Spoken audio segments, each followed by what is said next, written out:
In today's episode of After the Honeymoon, we join Scott and Amanda Smoocher just as Amanda gets home from work. Hey, hon, we got a package at the back door. Did you order something from Blender Basement again? Oh, the back door. Here, let me see it.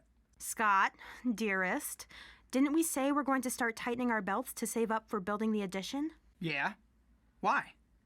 Look, Amanda, isn't it beautiful? The Smoothie Samurai 3000. On the commercial, it says it's so powerful, you can blend a 2x4 with it. Mm-hmm. Oh, I could think of something else I'd like to do with a 2x4 right now. Scott, would you please think about what's best for us once in a while? What are you talking about? This is for us. I can make my smoothies for breakfast, and you can make your protein shakes. Why do you have to be such a killjoy whenever I get something fun for us? Because I'm thinking of our lives after breakfast. You may want to try that sometime. Sorry, honey. I can't hear you. Wait, what are you doing?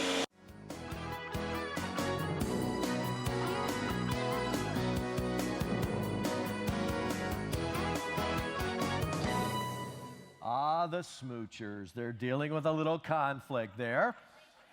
And we certainly do in our marriages too. I want to welcome you to worship. Thanks for being a part of this whole experience this morning. A couple of months ago, someone sent me the following message, and I want to read it to you today. A middle-aged couple were in a busy shopping center just before Christmas time. The husband wandered off as she was standing in line, saying something about being back in a little bit. Well, after getting through the line, the husband hadn't returned, and since they still had more shopping to do, the wife called him on his cell phone. The wife asked, "Where are you?" He said, "You remember that jewelry store we went into about 10 years ago, and you fell in love with that beautiful diamond necklace? Well, I couldn't afford it at the time, and I said that one day I'd get it for you." Tears started to flow down her cheeks, and she got all choked up. "Yes, I do remember that," she excitedly replied. "Great, well, I'm in the golf shop next to that," he responded.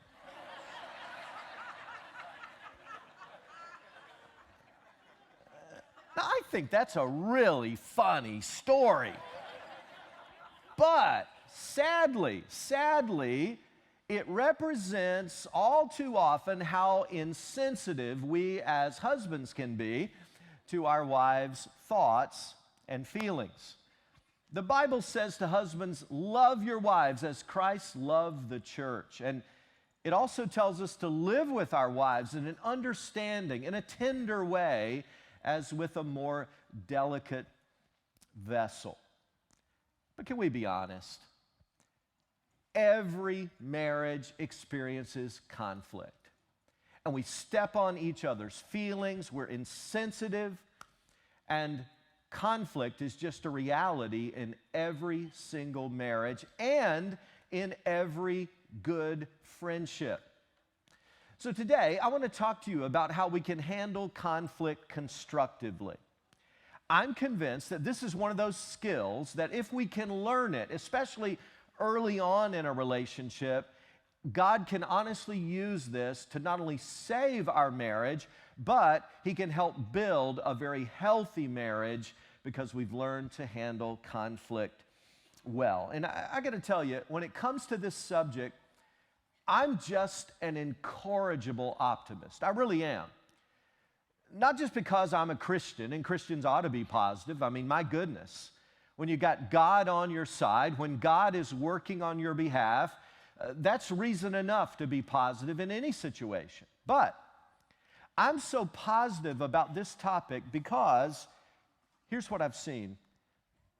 Through many, many years now of ministry, I've seen God turn marriages around. You know, 2 weekends ago, we talked about that desire diagram, how we go from desire to disappointment, to discouragement, to despair, and even sometimes to the point of despising our mate. And yet I've seen God take marriages that were in horrible condition and turn them around. So I'm an optimist about this, and I know that I'm talking today to many people who are really going through some hard times. Your relationship is struggling.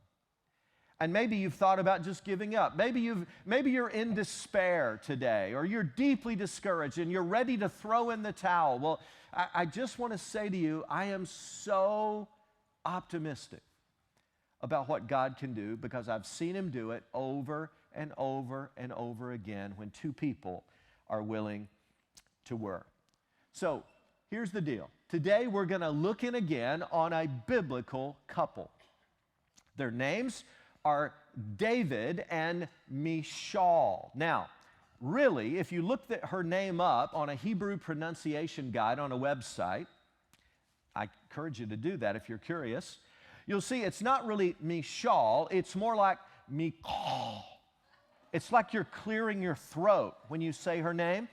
Now, I got to tell you, since I am a cultured Tennessean, I don't want to be clearing my throat all morning and feeling like I'm throwing up on all of you, and I don't think you want that either. So, I am going to anglicize her name, all right? And instead of calling her Michal or Michal, I'm going to use the closest English equivalent, which is Michelle, all right? So from now on, I just don't want you to be shocked or wonder what's going on. Instead of Michal, I'm going to call her Michelle, and I think we'll all be a lot happier. I really, really do. So David and Michelle are a couple who show us how not, I repeat, how not to handle conflict, because they are a disaster. If you think you're bad at conflict, you're about to see a couple who just didn't have a clue. So before we jump into the text, let me give you a little bit of the background of their marriage. It wasn't always bad, to be honest. In fact, this young, dynamic couple got married because they were in love with one another. David earned the right to marry her by killing 100 Philistines, and Michelle, her dad, was the king of Israel. His name was Saul. But early on in their marriage, Saul became insanely jealous of David's growing popularity. And you think you've got in-law problems? Woo-hoo! David had in-law problems. How would you like for your father-in-law to literally have a bounty out on your life? That's what was happening. And so David had to leave home. He had to leave Michelle. And by the way, she put her own life on the line in order to save David's life. So it shows the sacrifice that both of them had for each other. They really loved each other. But David had to hide out in caves and in the desert, running for his life from his father-in-law. Once Saul was actually killed and David came back after his death, he found that Saul had spitefully, just to spite him, had Michelle married off to another man. David was enraged, and he demands that Michelle be returned to him as his wife. Now, with that as a background, I want you, if you have a Bible of your own, to find 2 Samuel chapter 6, where in just a moment we're going to start with verse 14. 2 Samuel, this is in the Old Testament, chapter 6, and we're going to be looking at the story together there. Now, before we look at our first verses, let me give you a little bit of the immediate context now of what is happening. Some of you have heard of the Ark of the Covenant. It's not Noah's Ark, all right? The Ark of the Covenant, very different. It's a piece of furniture that is the most special piece of all in the Holy of Holies. That's the place where God met with the high priest once a year. It was a very special ark, this sort of like a box. It had inside of it Aaron's rod, which budded. It had the Ten Commandments engraved on stone by God himself, and also inside that ark was some manna from their experience in the wilderness. But also on top of this Ark of the Covenant were some cherubim of glory overshadowing what was called the mercy seat. Now, the mercy seat was special because that's where God met in atonement for their sins. This is where the Shekinah glory of God resided in a very special way. And furthermore, whenever Israel was in possession of that ark, God's special blessing seemed to follow them. But now for some time, the ark had been captured by the enemy. Imagine that. They don't even have it anymore. The Philistines have it. And so David is determined to bring it back. So here's what he does. He gets together 30,000 soldiers. He goes on a daring mission against the Philistines to recapture the ark. And by God's grace and by their faithful work, they're able to get the ark back. And boy, you talk about a celebration. They are all so ecstatic, and as they bring the ark back to Jerusalem, which David has chosen as his political capital, as the new king, they are celebrating every step of the way. Let's pick it up now in verse 14. David, wearing a linen ephod, danced before the Lord with all his might, while he and the entire house of Israel brought up the ark of the Lord with shouts and the sound of trumpets. So what goes on here is he takes off his outer garment, which is heavier, it's warmer, it's more constrictive, because he wants to he's starting to sweat, he wants to cool off a little bit, and he wants more freedom of movement as he dances and celebrates. And it's here, as Michelle watches from the palace window, she believes that her husband crosses over the line of modesty. He does something that is inappropriate, and he makes a spectacle of himself. And it's over this issue that a crack forms in the foundation of their marriage, which ultimately leads to its demise. Now, I know that I'm talking to couples today who find yourselves right there. Something occurred. It may even seem silly to you now as you think about it, but one thing led to another, and there's been conflict. Or maybe there's been many issues, and you've dealt with them, or at least you've tried, but sometimes it doesn't seem you're making much progress. Again, I want to say to you, I believe God has a word for you today. I've seen him do it over and over again, and when two people are willing to faithfully work and humble themselves and do what God asks, I believe there's hope for any relationship. So if you're taking notes, you may want to jot down this first of the three principles that we'll consider, and that is deal with conflict quickly but kindly. Quickly but kindly. And the focus there, I want to be on kindly. We need to have a sweet spirit. We need to be humble and gentle when we deal with conflict, and if we're not, we're going to create even more wounds than the original issue. Let's read on in verse 16 and following. As the ark of the Lord was entering the city of David, Michal, daughter of Saul, watched from a window. And when she saw King David leaping and dancing before the Lord, she despised him in her heart. Now, I believe there were other issues going on here. There's a lot of baggage behind that statement. You see, there had been all kinds of in-law issues. There had been some abandonment issues. I'm sure they had had many talks about that. There was the issue of her being married to this other guy and all that went with that. And so now they're back together again. Believe me, if anybody had baggage, this couple had baggage. So she despised him in her heart. They brought the ark of the Lord and set it in its place inside the tent that David had pitched for it.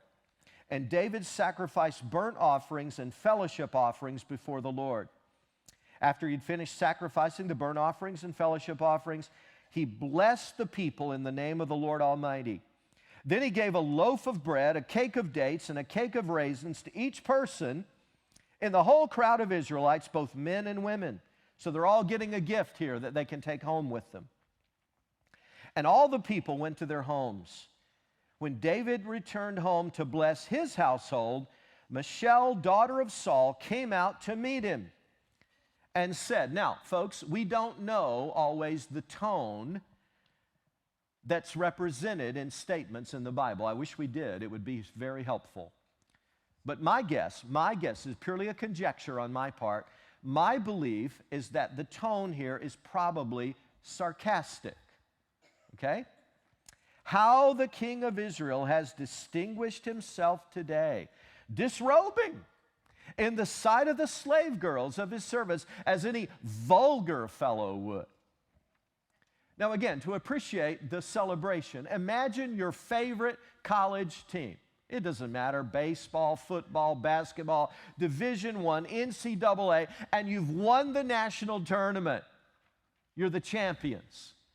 And as you come home to your hometown, back to your town for a celebration, the music is pumping, the DJ's thumping, everybody's busting a move, everybody's dancing. It's a massive celebration. There's confetti everywhere. It's getting pretty loud. And the captain of the team, the hero,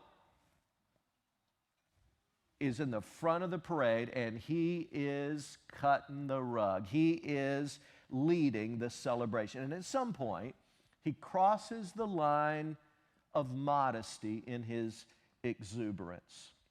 That's what's happening here. David had won some awesome victories against the Philistines, but no victory was greater than this. And now his own wife, in the midst of his highest high of achievement, is actually despising him in her own heart. Now, by the way, as I said before, this is an example of how not to handle conflict. Both Michal and David are a mess when it comes to conflict management, at least at this point. I mean, it's like they're clueless. They hardly do anything right. But I think we need to pause here and give Michal a little bit of credit, because she at least does one thing right. She addresses the issue. She doesn't let it fester. She doesn't let bitterness grow. She doesn't let time go by, hours, days, weeks. She walks out and is proactive in addressing the issue. Now, I'm going to make a statement right now that's going to shock some of you. But trust me, you need to hear this. Conflict is not the enemy. Now, since this half of the room didn't receive that, I'm going to turn over here and see if this half of the congregation can receive it. Here we go again. You need to understand, it's very important. Conflict is not the enemy. Wow, they responded. Don't you guys feel bad? Conflict is not the enemy. It's how we handle conflict that makes it either destructive or redemptive.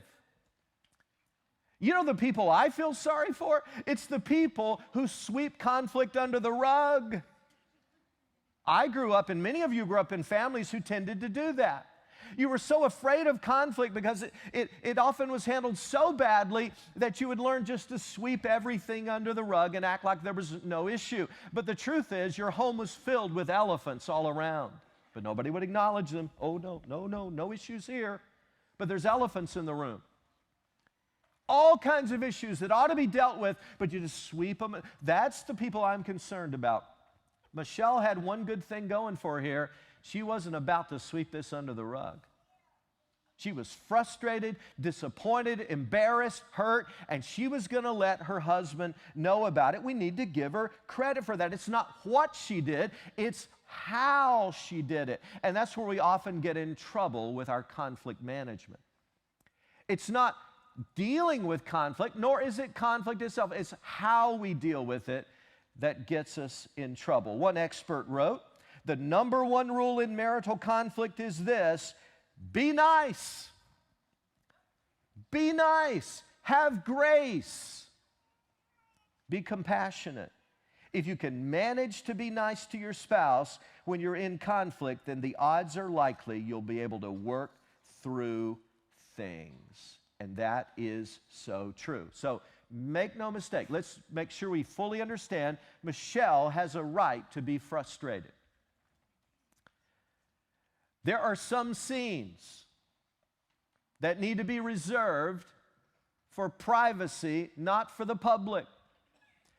And a spouse should be upset if their mate is showing more skin than they ought or acting like they're single. She has a right to be frustrated. So let's give her credit. She dealt with this promptly. And by the way, I hope you will practice that in your relationships. If you're a single person today, so many in our congregation are, and you've got good friendships with people, I hope you'll practice this principle. If you're married, I hope you'll practice what Ephesians 4:26 tells us. In your anger, do not sin. Do not let the sun go down while you're still angry. Let's pause there a moment. Do you see what that's saying? We need to get at least a couple of things from that. Anger, in and of itself, is not a sin. Anger, in and of itself, is not a sin. I hope you understand that. I've actually heard Christian teachers say anger is a sin. That's baloney. Anger's not a sin. In fact, let me get under your skin a little bit. If you can look at injustice in this world, if you can look at racism, if you can look at prejudice, if you can look at war, if you can look at genocide, and not be angry, I wonder about your character. I really do. I wonder about who you really are. There are some things, wickedness that goes on in this world that ought to make us angry. Anger itself is not a sin. It's what we do with that anger that makes it either sinful or not, that makes it either destructive or potentially redemptive. Jesus himself got angry. You can't read the Gospels without escaping that conclusion, and we know that Jesus didn't sin. If you read the episode of cleansing the temple, in at least one of the Gospels, it makes clear that that was not some explosion of rage. It was very calculated, deliberate, and focused. You know what? Jesus visited the temple the evening before. He saw what was going on as people were being abused by these merchants in the temple. And as there was this injustice going on, and it made him angry, but he didn't blow up then. He didn't go into a rage then. He went home, he slept on it overnight. He no doubt prayed about it, thought through it, and the next day he comes back with his action very much under control, very deliberate, but very forceful, and he deals with the issue. Be angry, but sin not. The question we need to ask is, the things that make me angry, would they make Christ angry? Because often we get angry because of foolish, selfish, or prideful reasons, not because of godly or righteous reasons. So I hope you're marking this down. I hope you're making a note of this. Anger itself is not a sin. It's what we do with that anger. And the sad reality is, yes, most people, when they get angry, then they go on in sin in the way they handle the anger. They say things they ought not to say, they act in ways they ought not to act, and they let their anger lead them to sin. But a second thing we need to get from this is that God is saying, look, deal with it promptly. And again, that's where we can give Michelle some credit. She acted quickly on this issue. Don't let the sun go down while you're still angry. Well, obviously you can't stop the sun from setting, amen? You can't stop, you can, stop, I need to deal with this. You can't do that. The principle is, do it quickly. Don't let time drag on. And as I shared a couple of weeks ago, Debbie and I have made this a huge principle, not to go to sleep mad. One time we stayed up for 17 days in a row. Yeah, we did. No, seriously, we had numerous evenings where I would have an early morning, and I remember this distinctly because I was so exhausted, but we both felt it was important enough that we stay up, and many times we'd stay up 3, 4, 5 o'clock in the morning because it was so important that we not go to bed mad. We wanted to deal with the issue. Now, I will say to you, there may be times where you're so exhausted that you're getting nowhere. And then I would suggest that it may be wise, and we've done this many occasions, to say, look, this is important. You know it is, I know it is, we both care so much about it, but we need to get some sleep. We're just exhausted, so we're not even thinking clearly right now. Let's get some rest, and then tomorrow, as soon as possible, let's come back to this and deal with it. And we literally, Deb and I will literally set a time. I'll say, I would be available at 10 a.m. Would that work for you? And we'll come back to it then and deal with it. But see, here's why this is so important, because most people just avoid conflict like the plague. You know it's true. Husband will say, well, she hasn't brought it up. I'm not about to bring it up. Oh, no. She'll say, well, I don't know. He's not saying anything about it, so I hate to bring it up like I'm a nag or something.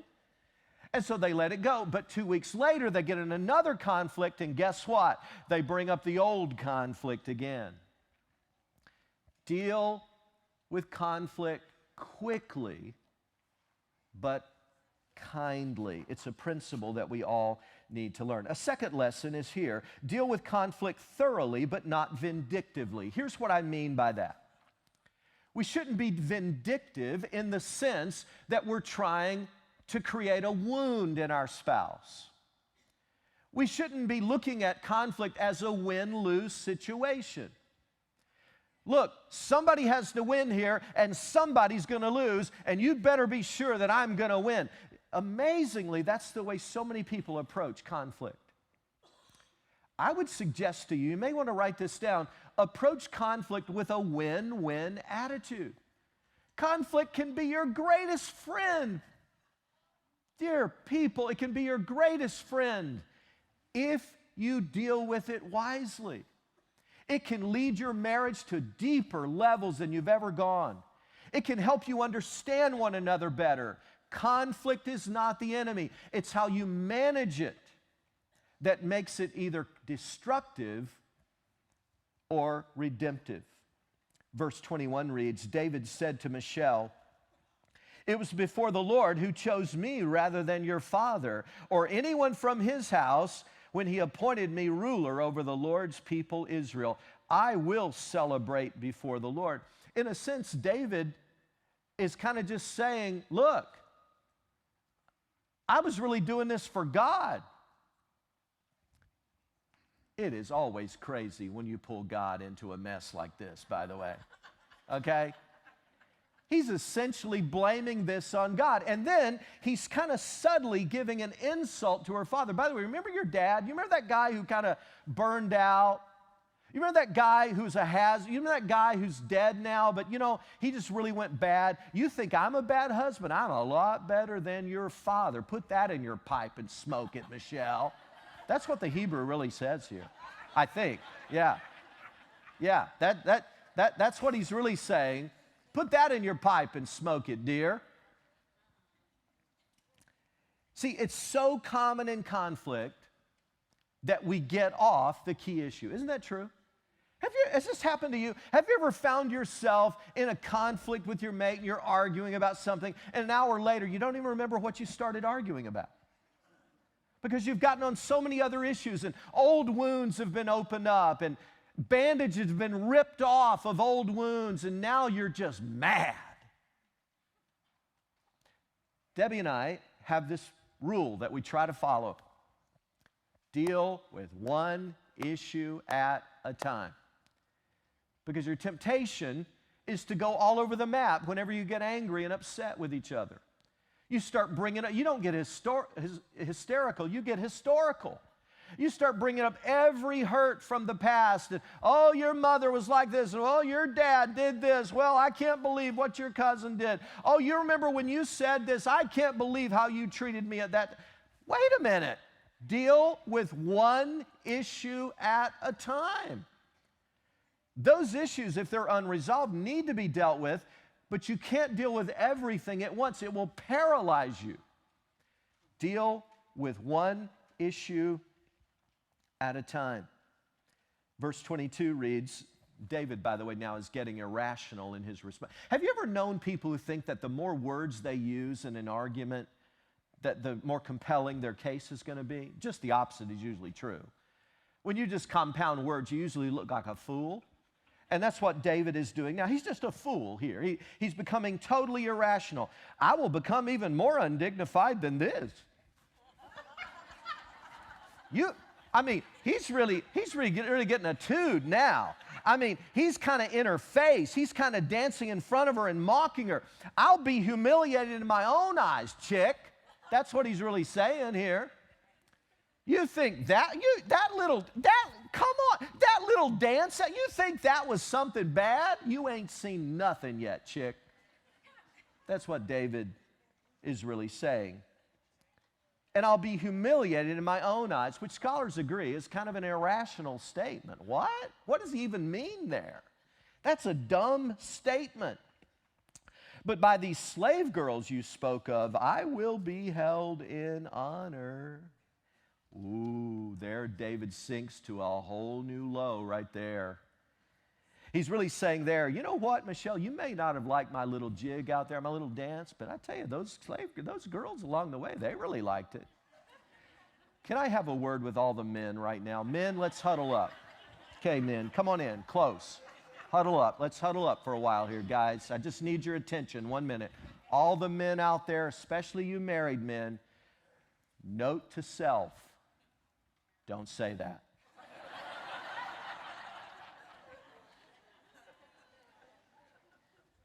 Don't go there. Well, all the women down at the office like it when I don't go there. Don't go there. Ladies, don't go there either. Well, all the men down where I work, they like it when, no, don't go there. It is not going to go well with you if you do, because this whole comparison game has nothing to do with your issue. Stick with the issue. Deal with conflict thoroughly, but not vindictively. Don't let it be a win-lose. Let it be a win-win.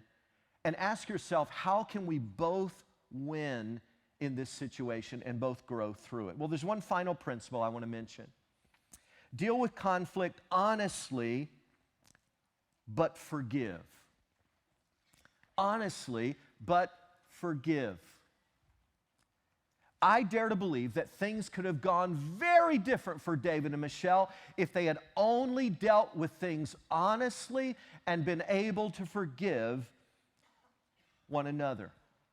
What if David, instead of becoming utterly irrational and losing his cool like he did and beginning to kind of insult Michelle and her father, what if he had said something like this with genuineness?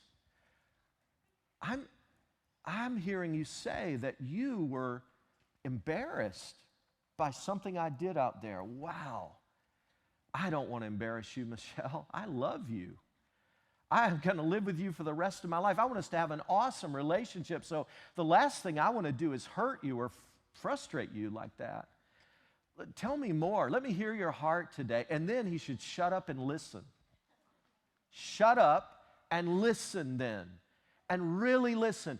And feed back with I statements. I hear you saying that. And humble yourself. Get rid of the pride. And really connect with your spouse.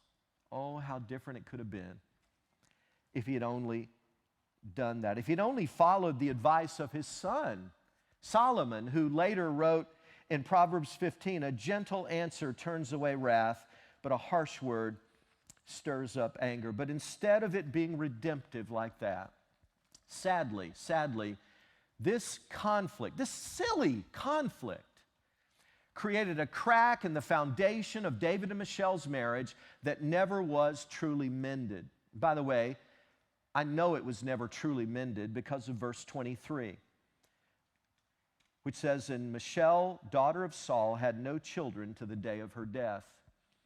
Some people quickly think, well, God judged her for what she did, and she was barren for the... No, that has nothing to do with it. This is simply a reality check. David and Michelle never slept together again after this. Their relationship was so damaged after this episode that they never had intimacy again, and therefore, obviously, she never bore children. Do you know the tragedy of all this? Forgiveness was not extended by either of them, nor was it asked for. Cliff Barrows said to me once, he said, Rex, there are 12 words. There are 12 words which can save any marriage. I am sorry. I was wrong. Please forgive me. I love you. But no such grace was extended by David and Michelle. Chip Ingram says, marriage is not a debate to be won. It's a dance to be enjoyed. Not a debate to be won. It's a dance to be enjoyed. So I ask you, how are you enjoying the dance? Is your marriage more like a debate where somebody has to be right always and somebody has to be proven wrong? Or is it more of a dance where there's a whole lot of beautiful give and take going on? I pray your marriage is a dance. And I pray it's a place where a lot of forgiveness is given. Debbie and I are a little bit jet lagged today.